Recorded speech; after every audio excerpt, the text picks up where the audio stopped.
Assalamualaikum warahmatullahi wabarakatuh. Selamat malam kawan-kawan di seluruh tanah air. Kita berjumpa kembali dengan Ngopi Rabu Malam yang ke-177. Dan kali ini kita akan membahas cerpen Dolag Melukis Tuhan karya Supartika. Mari kita simak bersama perbincangannya.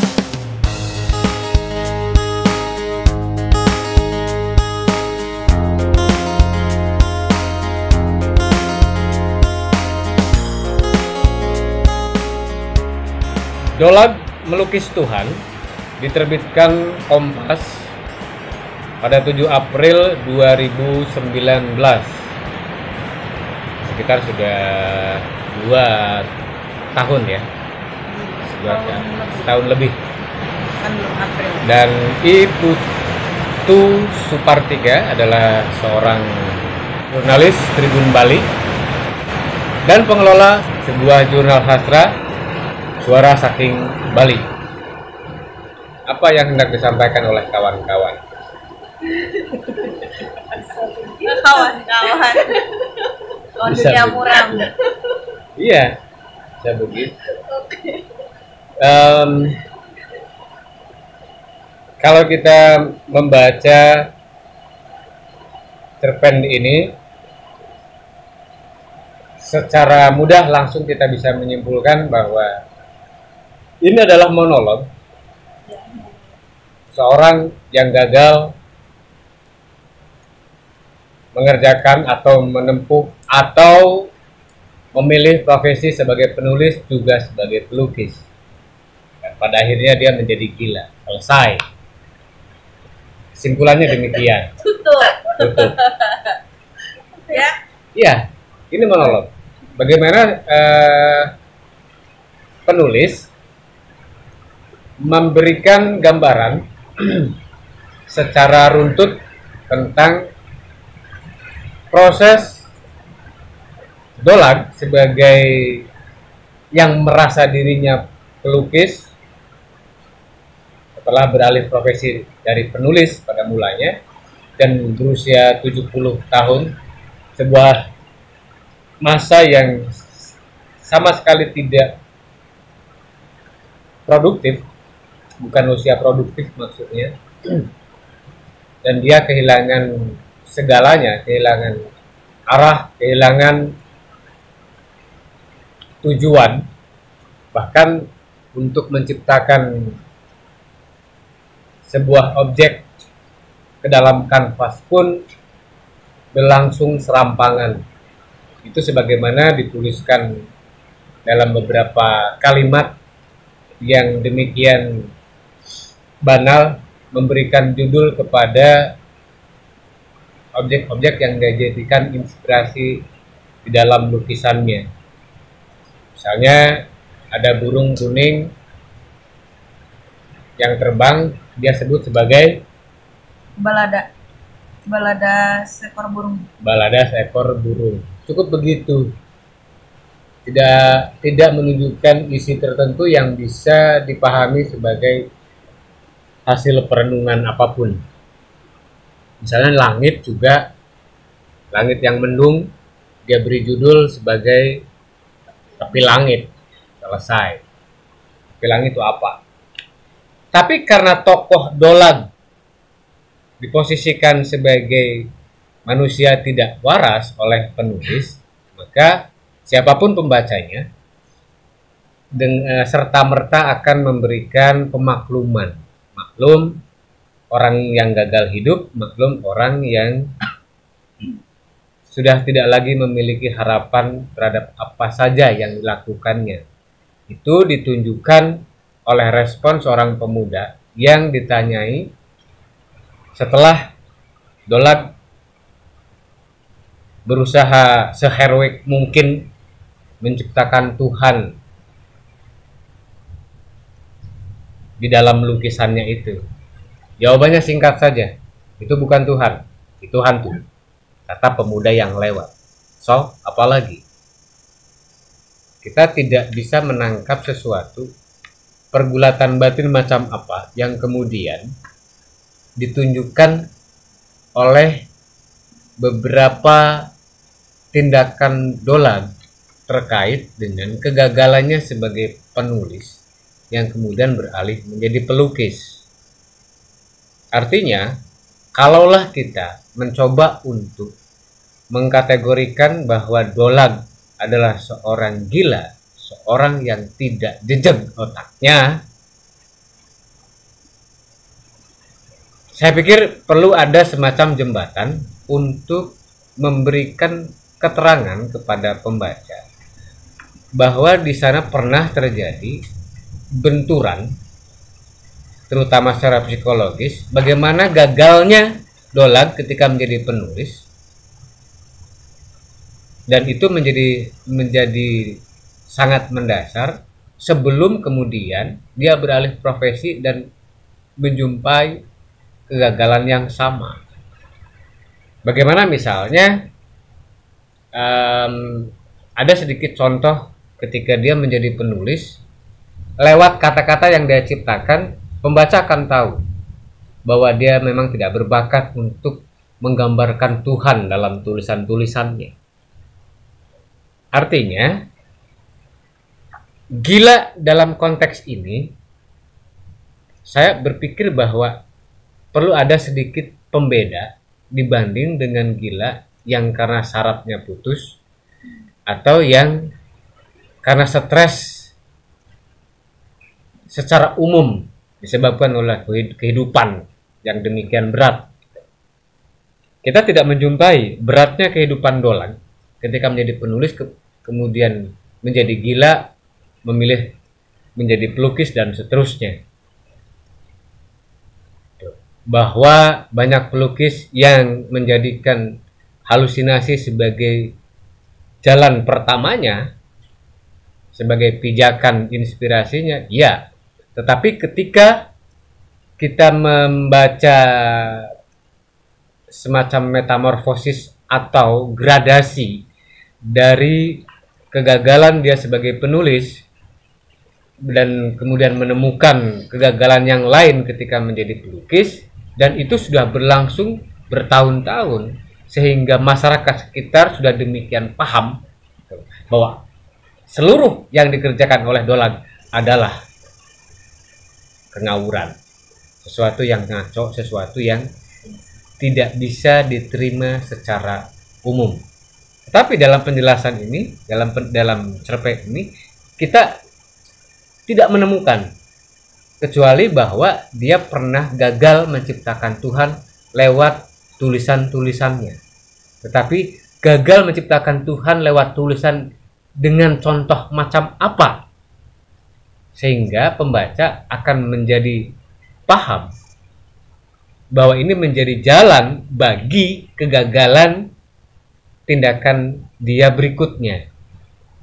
Itu yang tidak kita dapatkan. Menurut kawan-kawan, menurut teman-teman seperti apa? Iya, motivasi dia untuk menggambarkan, kenapa ingin menggambarkan Tuhan, ingin menuliskan Tuhan, itu tidak ada di sini, tidak tergambarkan.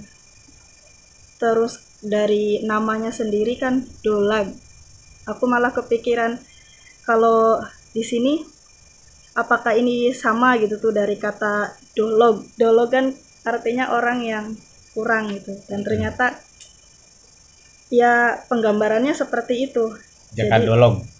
Jakadolog juga begitu. Kayak gitu. Ya, cerpen ini rinci dan aku membayangkan kalau ini tuh di panggung gitu, seperti monolog sendirian, karena kan di satu tempat ya, di galerinya itu. Kemudian dia mencoba untuk menghadirkan Tuhan di dalam karyanya, dan ternyata awalnya saya pikir beneran gitu mau menghadirkan Tuhan secara sungguh-sungguh nih, karena dijelaskan serinci itu kayak ini sepertinya ya. Iya gitu. Ini titik, wah ini mata Tuhan nih, garis ini, wah ini yang dari awalnya dia pikir bahwa ini ekor burung, oh bukan, cakar naga, oh ada Tuhan di atas kanvasku gitu kan. Nah di situ mulai kayak ini sebenarnya orang melukis dari apa sih gitu, maksudnya dari ya tadi perenungannya tuh nggak ada, kayak dari perasaannya aja, kayak ini kayaknya ini deh, ini kayaknya ini deh, sampai akhirnya dijelaskan kalau gambar-gambarnya dia yang cuman sebaris warna kuning itu balada burung gitu kan, balada seekor burung ya, terus yang garis hitam horizontal digambarkan sebagai tepi langit. Jadi apa yang dia lihat, apa yang dia rasakan di situ ya dia tulis aja, bahkan tanpa lukisan. Kan ada kanvas yang kosong itu dia jelaskan sebagai suara semesta ya kalau nggak salah. Jadi ya itu tidak ada penjabaran apa sih motivasi dia sampai bertahun-tahun kan mencoba untuk melukis Tuhan, dan di fase yang dia pikir bahwa dia tuh udah berhasil nih melukis Tuhan, ketika disodorkan ke orang, bahkan orang itu tanpa melihat bilang hantu gitu, bukan Tuhan tapi hantu. Nah itu tadi makanya ya mungkin karena orang di sekitarnya juga paham kalau dia tuh ya melakukan kesibukannya sendiri dengan dunianya sendiri yang tidak dapat dipahami oleh orang lain gitu. Tidak sewajarnya seperti itu sih ya. Itu sebenarnya melukis apa orang bingung?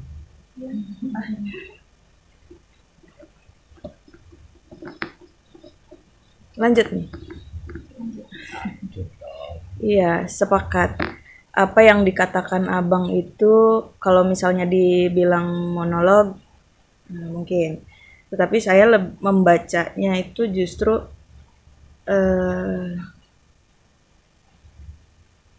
kalau boleh dibilang ya, dalam membuat cerita itu yang paling sulit adalah memberi nyawa, memberikan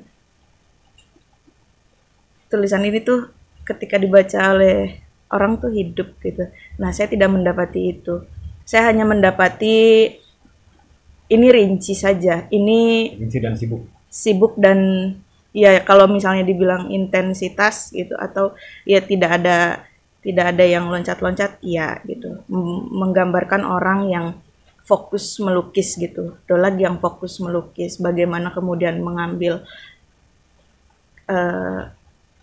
kuas gitu, catnya, kemudian berhadapan dengan kanvasnya. Tetapi sebagai narator yang menggunakan sudut pandang ketiga, saya pikir penulis cukup miskin kosakata gitu. Dia senang sekali mengulang-ulang kata cipratan. Justru yang saya bayangkan itu yang namanya orang melukis itu kan ada sapuan atau apa gitu ya. Kalau cipratan itu yang terbayang oleh saya gitu, atau mungkin teman-teman entah seperti apa. Cipratan itu misal ini kuas kemudian digitukan, itu mungkin ciprat, atau digitukan gitu, ciprat. Jadi kemudian ini ada juga kalimat ia pandangi setiap lekuk pada cipratan. Saya bertanya, apakah cipratan itu membentuk lekukan? Adakah lekukan di cipratan? Bisa jadi. Ya mungkin. Kemudian dari judul ya, misalnya dari judul dialog melukis Tuhan. Dolag. Iya. Tuh kan jadi dialog kan. Banyak orang yang mengatakan dialog ya. Tadi juga bilang dialog, dolag. Tuh. Ya mungkin dari dialog itu kemudian terinspirasi nama dolag gitu kan. Dolag atau dolog. Atau dolog gitu. Isinya kan seperti dialog dengan diri sendiri juga. Orang yang dolog. Nah, saya berpikir ini akan lebih dalam, atau misalnya seperti yang sudah-sudah kita bicara soal makrifat ya, bagaimana Tuhan itu ternyata betul-betul harfiah, ingin mewujudkan Tuhan permukaan saja, dan bentuk. Iya, dan tokoh dolag ini di tataran definisi Tuhan saja, atau mungkin ini naratornya itu belum selesai gitu loh. Dia betul-betul permukaan. Belum lagi misalnya di lukisan mana yang jarinya lentik. Iya. Gitu kan. Atau yang wah gitu. Yang gasruk gitu kan. Sampai tangannya, aduh. Sampai tangannya keplek gitu. Iya, enggak gitu. Tidak ada gitu kan di sini. Ya hanya orang yang sibuk saja. Kemudian catatannya adalah Berapa, pertanyaan saya, berapa sih usia Dolag ini? 70. Gitu. Oh, 70 ya. Kepala Usia kepala 7 ya. kepala Iya. 7. Betul. Tapi bisa lebih. Bisa lebih ya. Tapi dia masih mencari jati diri gitu, sibuk mencari jati diri. Bukan mencari jati diri. Atau kehilangan Sudah orientasi. Sudah habis. Ininya ya, masa Hidupnya udah habis. hidupnya sudah selesai. Tinggal sisa, tinggal sampah. Iya, kasihan sebetulnya gitu. Untuk dari yang awalnya kan dia suka menulis tapi gagal menulis Tuhan, kemudian beralih ke melukis dan ternyata tidak ini juga gitu. Betapa menyedihkan. Ya itu jadinya gila itu kan. Dan lantas ketika setelah menulis itu gagal ya, menulis itu gagal menggambarkan Tuhan, apakah ketika dengan melukis dia berhasil menggambarkan Tuhan juga gitu? Tidak, kalau menurut saya.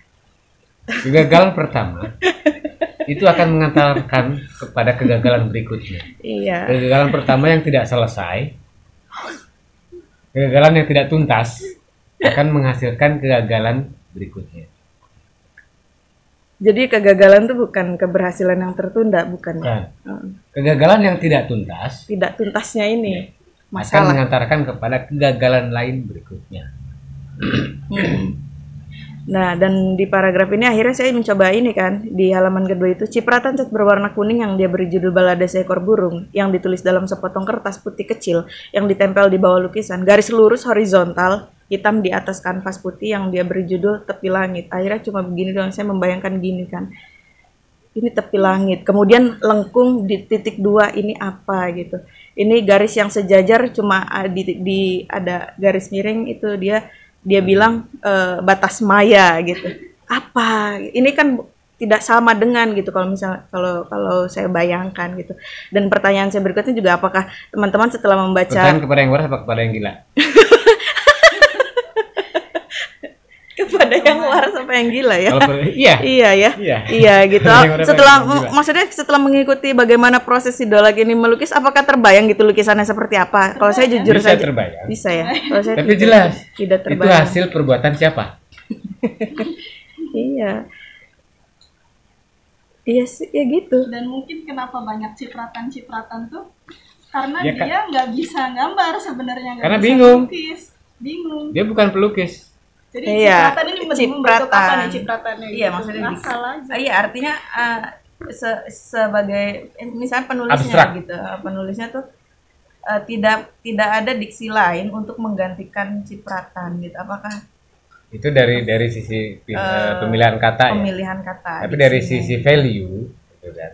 Itu sebenarnya yang saya maksud tadi, ada transisi yang menunjukkan betapa depresinya dia ketika gagal sebagai penulis. Maka dilanjutkan dengan kegagalan berikutnya sebagai pelukis. Itu loh maksudnya. Iya. Dia hanya mengantarkan aja ketika dia pergi ke beberapa acara Iya. yang dia berharap Ada bisa bertemu dengan penulis yang juga mengapresiasi lukisan misalnya. Gitu loh. Dia gagalnya di mana gitu loh. Karena itu tidak ditunjukkan sama sekali. Sehingga alasan dia untuk gila karena depresi, gagal sebagai penulis, kemudian beralih profesi menjadi pelukis yang gagal lagi juga gitu loh. Itu tidak cukup beralasan. Iya, Betul. betul. Kan mesti ada beberapa baris, ada beberapa kalimat yang menunjukkan itu, termasuk misalnya bagaimana kita mengetahui jalan pikirannya Dolag. Iya, betul, jalan pikirannya Dolag. Ini Jadi, kan hanya yang bagaimana menggambarkan. ya bagaimana mungkin penulis tidak menunjukkan pikirannya, meskipun mungkin pikirannya itu salah. Salah. Gitu loh. Sesalah-salahnya pikiran seorang penulis itu harus ditunjukkan.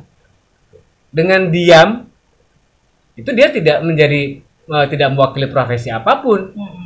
Betul. Karena kita sebagai penulis, maka ada satu penunjukan tertentu. Iya. Misalnya gini, berkarya begitu-begitu saja, kaya tidak, gitu. Terkenal tidak. Nah, itu Gitu. kan PR banyak sekali ya. Gitu. Paling tidak, Ada ya satu. itu yang menjadi ininya tuh, gitu lah. Utang banyak, gitu. Istri nggak punya, Karena apa? Karena memang dia tidak cukup menarik. Nah, ini dia konflik psikologisnya tidak ada. Yang dimunculkan hanyalah kesibukan seseorang yang pada mulanya pembaca mengira itu manusia normal. Iya. Setelah di kalimat akhir ternyata gila, ternyata tidak waras. Itu sebenarnya sekadar itu. Tidak ada konflik batin. Tidak ada perenungan juga tidak ada. Gitu. Makanya Tidak. saya lebih melihatnya sebagai monolog bisu.